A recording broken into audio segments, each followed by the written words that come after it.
Bonjour mes frères et sœurs, et nous allons continuer dans notre chapitre 7 de l'Évangile de Marc. Notre bon Père du ciel, on a vu dans les jours qui viennent de passer que on avait été longtemps des idolâtres, on avait changé tes commandements pour des commandements d'hommes. On a vu par ensuite que nos cœurs étaient mauvais et qu'il faut changer ce cœur. Et ce changement ne peut avoir lieu que par ta grâce, ta force, par un miracle qui vient de toi. Et ce matin, Seigneur, nous voulons voir d'autres vérités qui vont transformer nos intelligences, qui va nous emmener à voir clair dans tout ce que tu fais, dans tout ce que tu as fait et dans tout ce que tu feras. Notre but, c'est de te voir, de te contempler et de t'adorer et de te servir. Conduis-nous, que ton esprit éclaire ce nouveau cœur que tu as mis en nous. Amen. On se souvient? Pourquoi est-ce que tu n'observes pas la tradition des anciens? Jésus dit, parce que la tradition des anciens se lève contre Dieu. Elle a annulé la parole de Dieu. Elle a pris priorité sur la parole de Dieu. Elle vous emmène à pécher bien plus que d'autres choses. Et ensuite, on a vu quoi?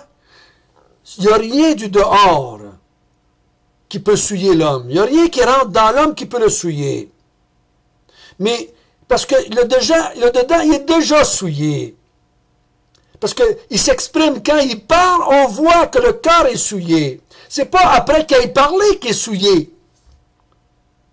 Mais si son cœur ne serait pas souillé, il n'en ferait pas d'adultère, il n'en ferait pas de vol et de médisance et de calomnie, d'orgueil, de folie et de débauche. Il n'en ferait pas si son cœur ne serait pas tortueux et pourri et noir. Noir spirituellement. Vous avez bien compris, n'est-ce pas? Après avoir fait cela, Jésus va se diriger. On a vu ensemble, dans les semaines qui viennent de passer, que la tension monte, que la persécution monte, et on veut le faire mourir. Donc, dans les 2 ou 3 vidéos qui s'en viennent, on va voir Jésus s'éloigner des Juifs, s'éloigner du centre de la Galilée, qui est Capernaum. Il va s'éloigner. Si vous avez des cartes chez vous géographiques d'Israël au temps de Jésus, regardez-les. Et vous allez voir, il va monter vers le nord, aller vers Tyr et Sidon. Il va faire le tour de la mer. Puis il va revenir par la Décapole, côté ouest de la mer de Galilée. Toute cette contrée était une contrée de non-juifs, ou de demi-juifs, ou de juifs qui se foutaient un petit peu de la foi juive, si je peux dire de même. Et on va voir qu'est-ce qui va se passer là. Et ce qui va se passer là. Ce qui va se produire là pendant les 2-3 jours qui vont venir. On va voir que ça va démontrer ce qu'on a dit au début. Que Marc a écrit son évangile et les premiers qui ont reçu son évangile étaient des non-juifs. Et ils vont comprendre que le Messie n'est pas venu seulement pour les Juifs, mais pour eux aussi. Le Messie est venu à travers le peuple d'Israël, mais non seulement pour le peuple d'Israël, mais pour toutes les nations du monde.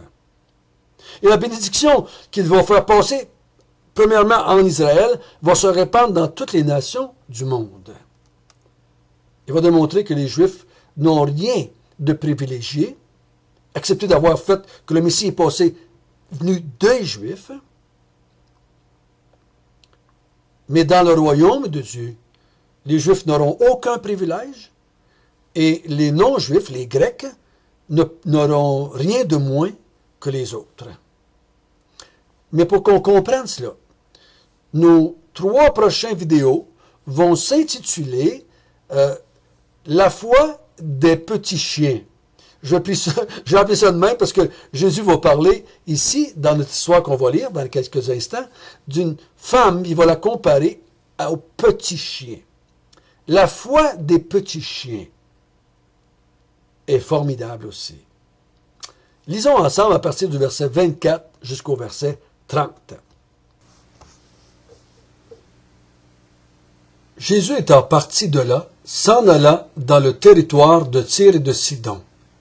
Il entra dans une maison, désirant que personne ne le sache, mais il ne put rester caché. Car une femme dont la fille était possédée d'un esprit impur entendit parler de lui et vint se jeter à ses pieds. Cette femme était grecque, syrophénicienne d'origine. Elle le pria de chasser le démon hors de sa fille. Jésus lui dit, « Laisse d'abord les enfants se rassasier, car il n'est pas bien de prendre le pain des enfants et de le jeter aux petits chiens. »« Oui, Seigneur, lui répondit-elle, mais les petits chiens, sous la table, mangent les miettes des enfants. » Alors il lui dit, « À cause de cette parole, va, le démon est sorti de ta fille. » Et quand elle rentra dans sa maison, elle trouva l'enfant couché sur le lit, le démon étant sorti.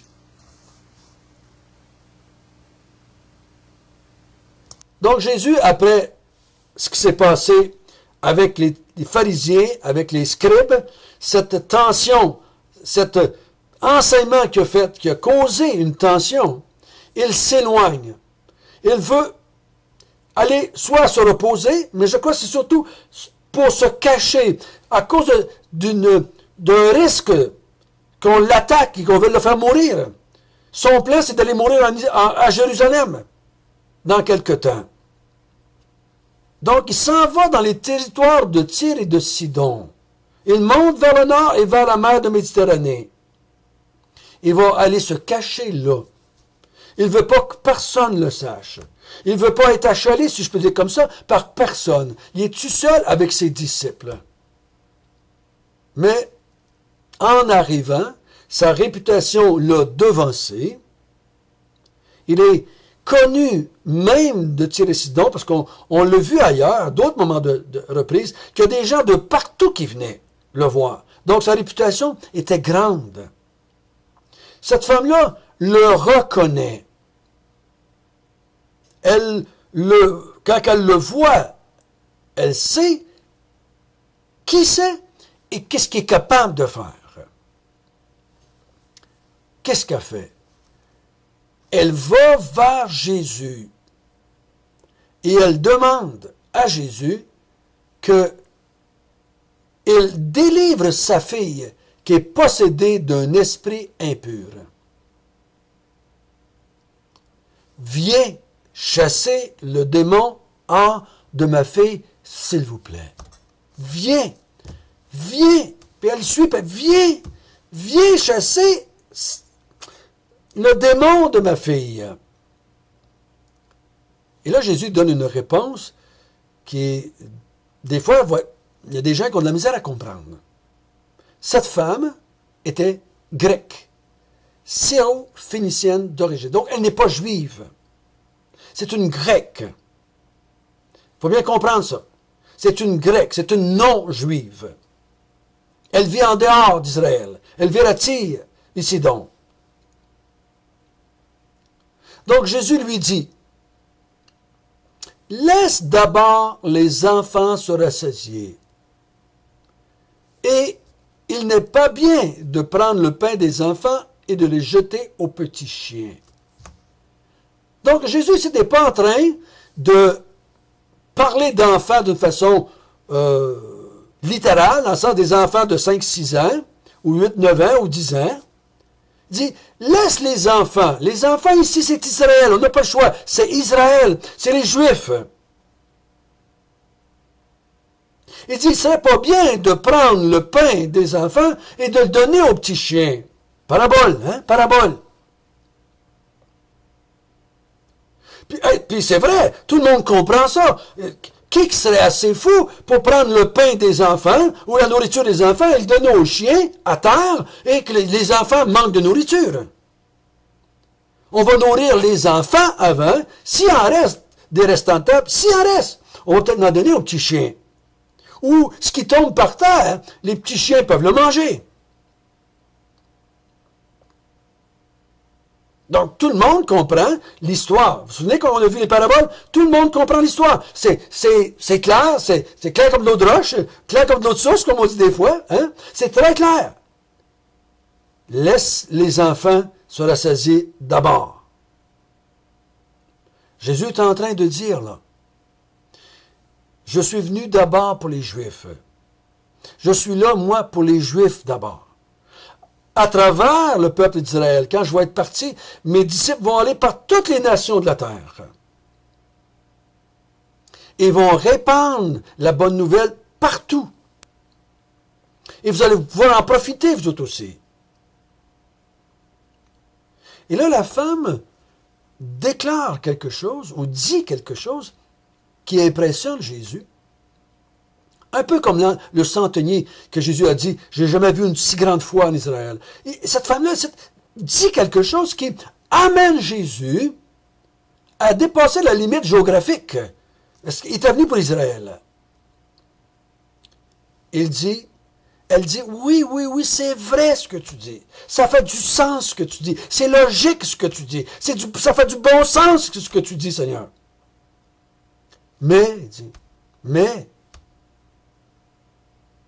elle dit, les petits chiens, ils mangent les miettes à terre. Et personne ne les empêche de manger les petites miettes qui tombent. Et Jésus lui dit, à cause de cette parole, va, le démon est sorti de ta fille.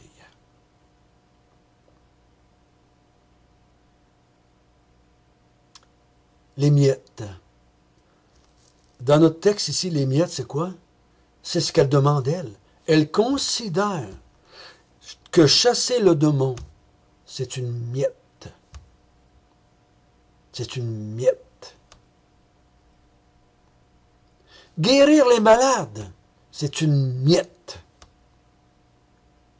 En comparaison avec le royaume que Jésus veut établir, avec l'arrivée du royaume de Dieu, les miracles que Jésus faisait, chasser les démons que Jésus faisait, c'est des miettes. Puis malheureusement, beaucoup de religions et beaucoup de gens soi-disant chrétiens courent après des miettes.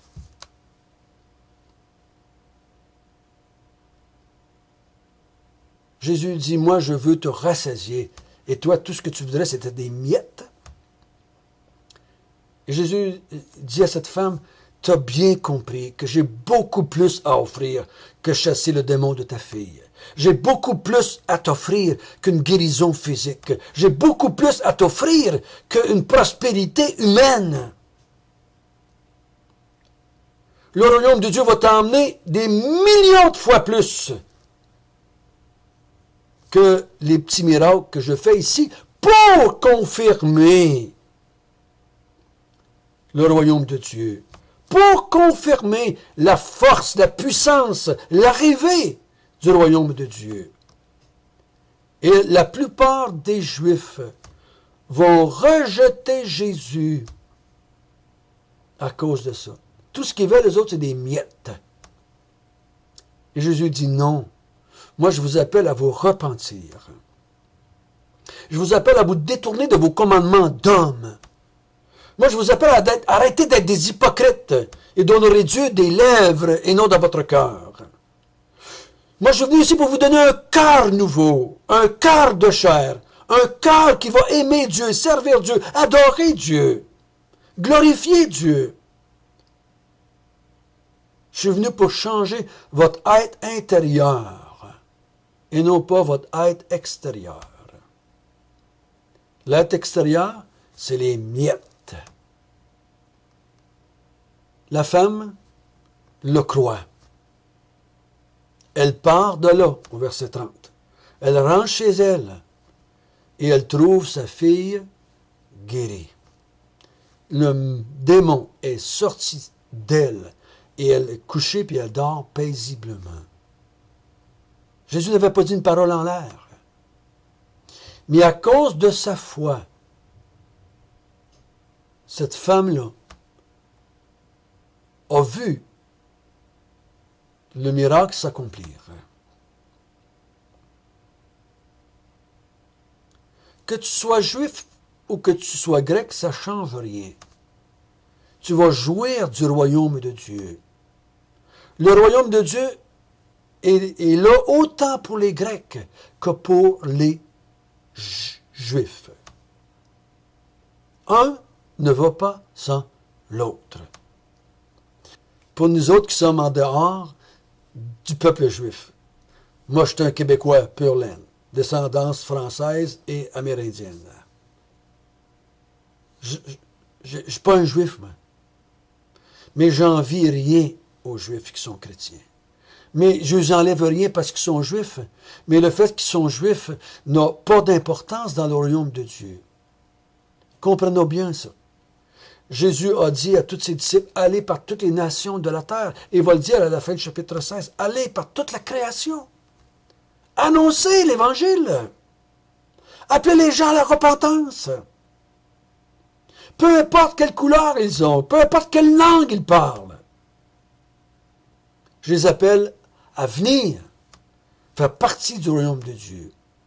Et pour ça, il faut qu'ils se repentent. Il faut qu'ils admettent. On était rebelles. On a changé les commandements de Dieu. On a neutralisé les paroles de Dieu. On a changé la parole de Dieu. On s'est élevé au-dessus de Dieu. On a essayé de se servir de Dieu. On était des idolâtres. Et je me repens, Seigneur. Je me tourne vers toi. Non pas pour avoir ce que je veux, mais je me tourne vers toi parce que tu es Dieu. Et tu mérites l'adoration, la louange, la gloire, l'honneur et le service pour l'éternité. Je ne me tourne pas vers toi pour ce que je peux avoir. Je me tourne vers toi parce que tu es Dieu. Et parce que tu es mon Créateur. C'est ça qui me pousse à vouloir me tourner vers toi. Et non pas ce que je peux obtenir si je me tourne vers toi. À l'exemple du démoniaque qu'on a vu l'autre fois dans la Décapole, ici on a un autre exemple, cette syrophénicienne qui obtient une bénédiction du royaume, même si ça ne fait pas partie des Juifs. On va en avoir d'autres demain et après-demain encore. Notre bon Père du ciel, merci que tu as appelé toutes les nations de la terre sous le même règne, le règne de Jésus-Christ, le règne du royaume de Dieu. Peu importe qui nous sommes, si nous avons la foi, tu vas changer nos cœurs de pierre en cœurs de chair. Tu vas nous prendre, nous qui sommes en dehors du royaume de Dieu, et nous emmener dans le royaume de Dieu.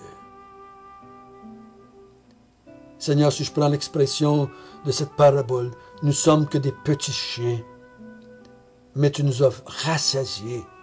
Tu nous as rassasiés comme des enfants. Parce que nous avons cru en l'évangile de Dieu.